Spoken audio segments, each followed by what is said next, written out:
Be sure that you have all the necessary tools and materials on hand before beginning the construction of your pool. Not having the appropriate items on hand when they are called for can make the job much more difficult than it needs to be.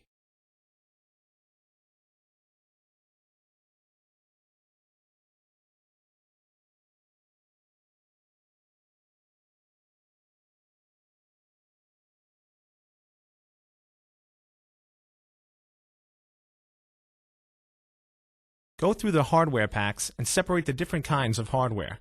This will make it easier to find the necessary hardware when you need it, and to help you become more familiar with the different types of hardware you will be using in the assembly of your pool.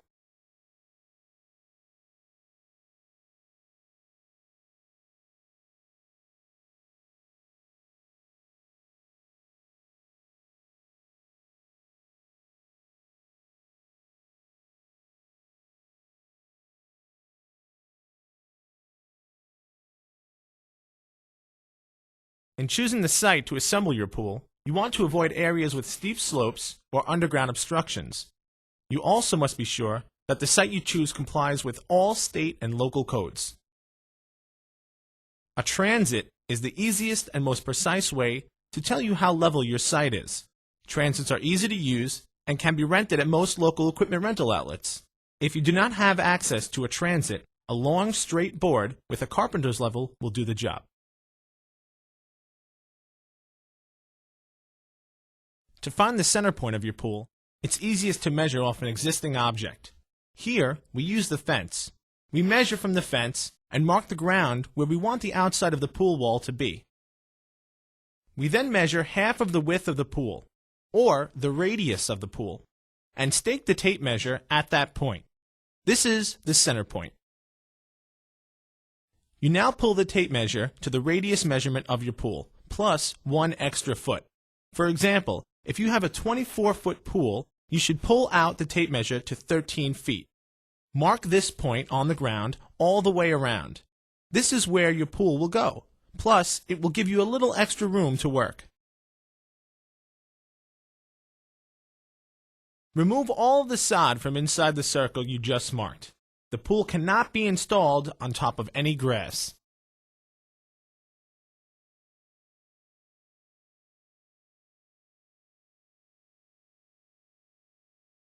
A great tool for removing sod quickly and neatly is called a sod cutter. This is also a tool that can be rented at a local equipment rental shop, and you can be taught how to use it in a matter of minutes.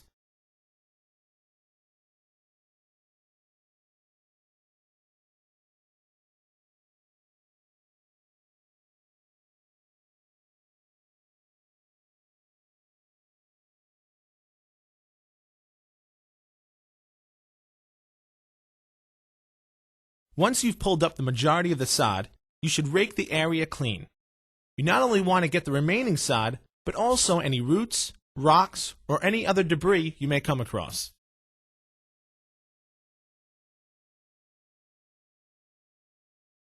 Once the area is clear of all debris, you should check how level the area is. While doing this, you should determine where the high and low points of your site are.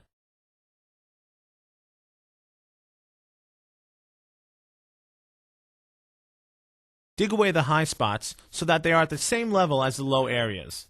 Using a rototiller to soften the ground where you are going to dig will make this task a lot easier. It is important that you dig down the high areas and do not build up the low areas. Building up the low areas will cause the pool to settle and possibly cause major problems down the road.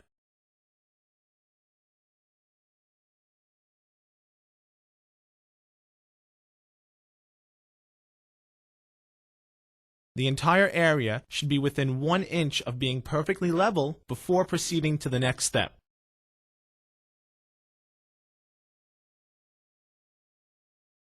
There are a few different kinds of bottom plates that we use. The most common is the metal bottom plate. Some pools use a resin bottom plate. Here is an example. Others will use a resin bottom cuff. Here is an example.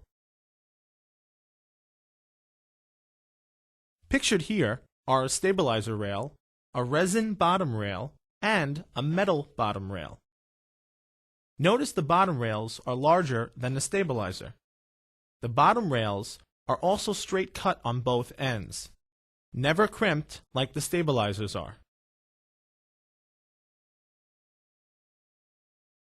The stabilizers have a male and female end, so they are only crimped on one side. They are also the smaller of the two kinds of rails. Once you have determined your bottom rails and bottom plates, lay them out around the site. Assemble your bottom track by sliding the bottom rail into the bottom plate up to the dimple on the plate. This is done exactly the same way for pools with resin bottom plates and rails. Resin bottom cuff pools are also done in the same fashion. You should measure the bottom track across in several locations to ensure that the pool is truly round and that it's measuring the correct size. Once you are satisfied, you can stake the ring into position.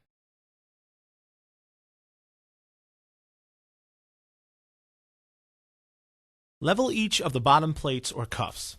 Make sure the parts are within a ½ inch of each other.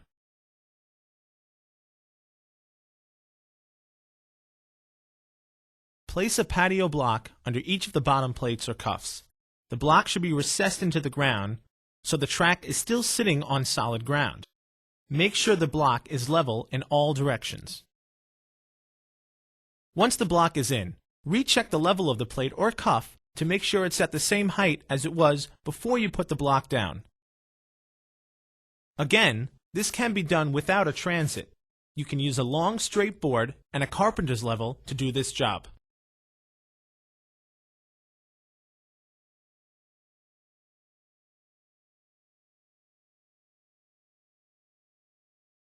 You can now remove one bottom rail to cart in the sand.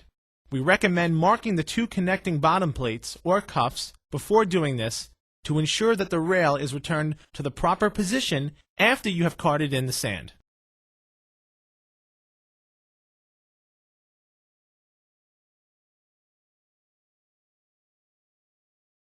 Cart the sand or pool base into the pool area.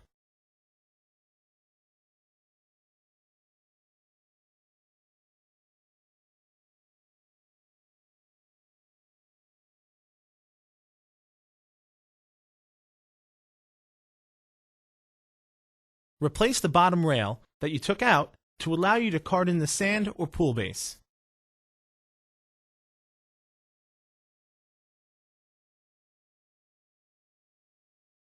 Spread the sand or pool base equally throughout the pool area.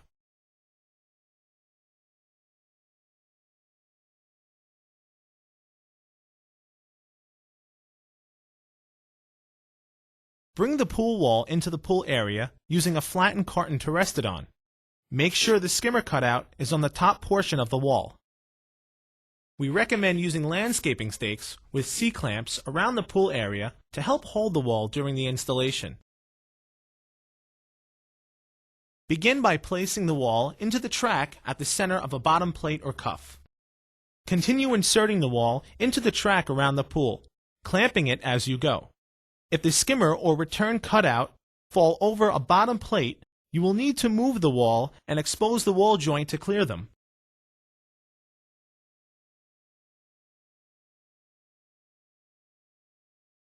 If you get to the end and the wall does not properly line up, you can pull the wall back and move the bottom rails in or out of the bottom plates to get the necessary adjustment. This should be done evenly around the pool and not just where the wall joints lie.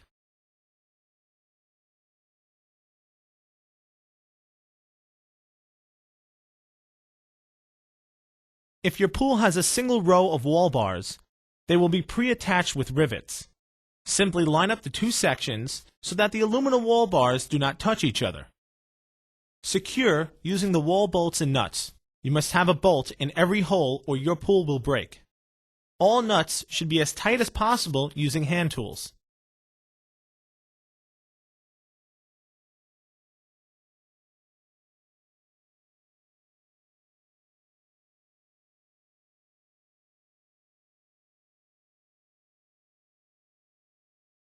Cover all of the bolt heads inside of your pool using 3 layers of duct tape to protect the liner from edges of the hardware or any burrs created by the screwdriver. With a staggered wall bar system, the wall bars are not pre-attached. Line up the two sections of the wall so they are touching each other. Place one wall bar on the inside of the pool and one on the outside of the pool wall. Connect them using the wall bolts and nuts.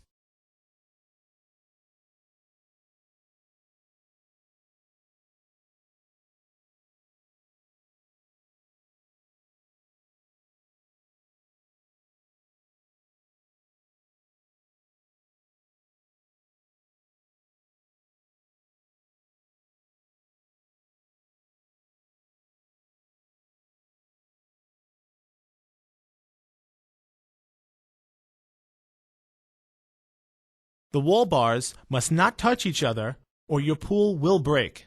All holes must have securely tightened nuts and bolts, and all hardware should be as tight as possible using hand tools. Cover all of the bolt heads inside of your pool using 3 layers of duct tape to protect the liner from edges of the hardware or any burrs created by the screwdriver.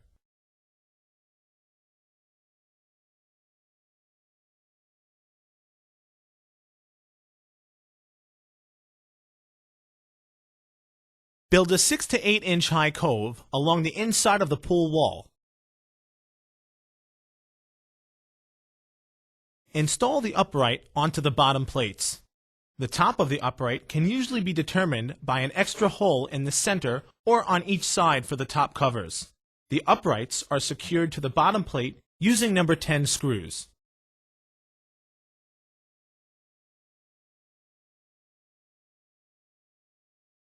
If your pool has bottom cuffs, there is no hardware necessary to secure the uprights. Simply line the upright into the bottom cuff and snap it down into place. When done properly, you should see all of the tabs going through the holes in the upright. Pack down the cove you have built using a tamp or trowel. Be careful not to scratch the pool wall. Smooth out the sand or pool base using a rake.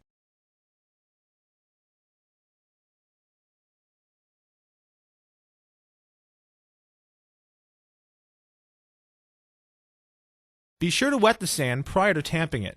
This will help the sand pack better. Tamp the entire bottom of your pool. Doing this will help reduce footprints in the sand and provide a firm and even bottom for your pool. Unpack the liner from its box. Laying it out in the sun for a few minutes will make it easier to work with.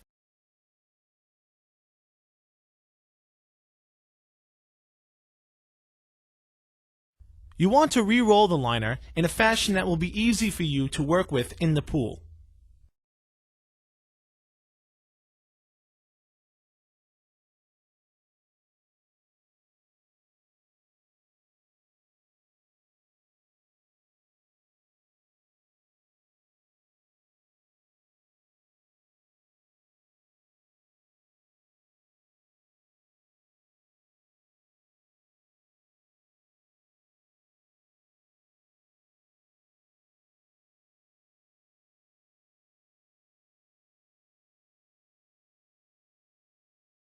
Once the tamping is complete, you should lightly sweep the sand base so that you brush away any uneven lines caused during tamping.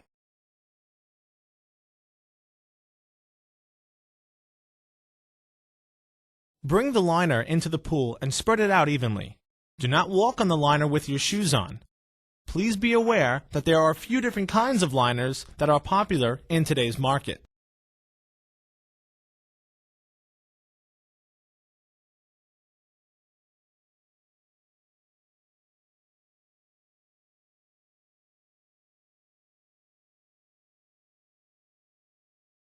The V-bead liner has a bead which hangs directly on the pool wall. There is no coping used with this type of liner. The stabilizer rails will be secured directly on top of the V-bead itself. The snap bead liner requires a separate bead track. The track is installed on top of the pool wall and the snap bead liner is snapped into this track.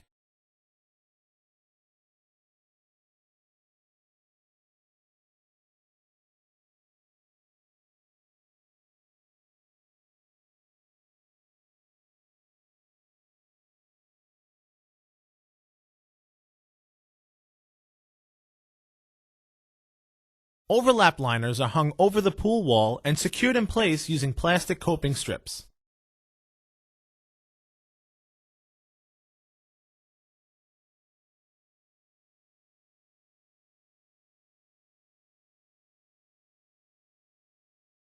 Unibead liners can be used as either a V-bead or a snap bead liner. They come out of the box as a V-bead liner. You can also cut and peel away the V-bead portion, leaving you with a snap bead liner.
Once your liner is completely hung, you should begin working all wrinkles out towards the sides of the pool.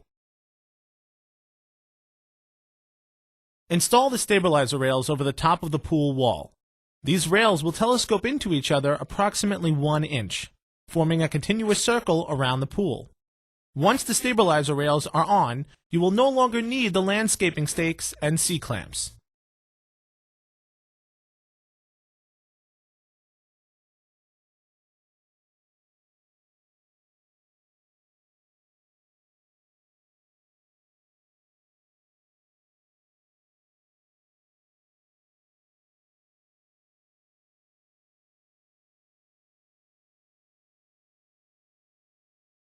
Install the top plate by snapping it over the stabilizer rail and securing it to the upright using number 10 screws.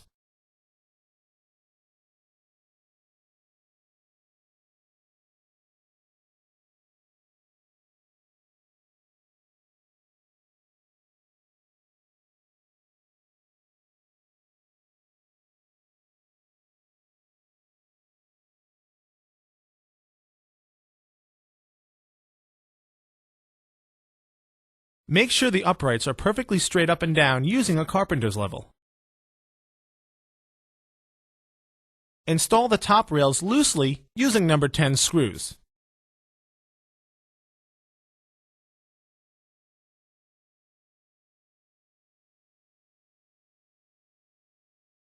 Once you have all of the rails in place, you can tighten down all of the screws.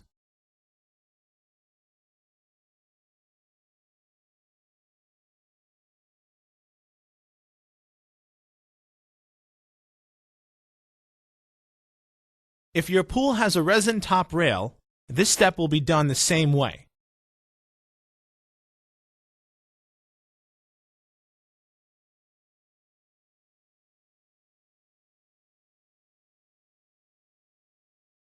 But you will use a number 10 screw that is 1 inch long and has a washer attached to it. There are many versions of top covers. Please consult the final step in your instruction booklet to ensure that you do yours correctly. Most have 2 halves, like this one. The top covers usually call for number 12 screws, but this is not always the case.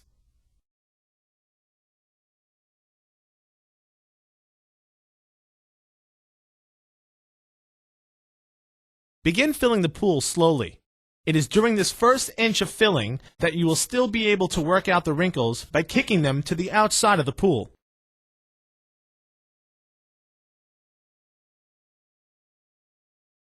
After you are satisfied with the bottom of the liner, you can fill the pool halfway. At that point, consult the separate skimmer instructions on how to install your skimmer and return fittings. Once they are on, you can attach your filter system and fill the pool the remainder of the way. Before anyone uses the pool, you need to install the safety labels packed in the yellow envelope that came with your pool. If you do not have these labels, please contact your dealer or the manufacturer and you will be given another set at no charge. Your warranty will be voided if these labels are not installed. The large sticker goes on the outside wall of the pool directly next to the entry system. This should be visible to anyone about to enter the pool. The smaller label is attached on the liner, above the waterline directly opposite the pool's entry point, again being visible to anyone entering the pool. See the installation instruction booklet for any additional safety precautions. Never leave children unattended in the pool area. Never leave open access to the pool when there is no supervision present.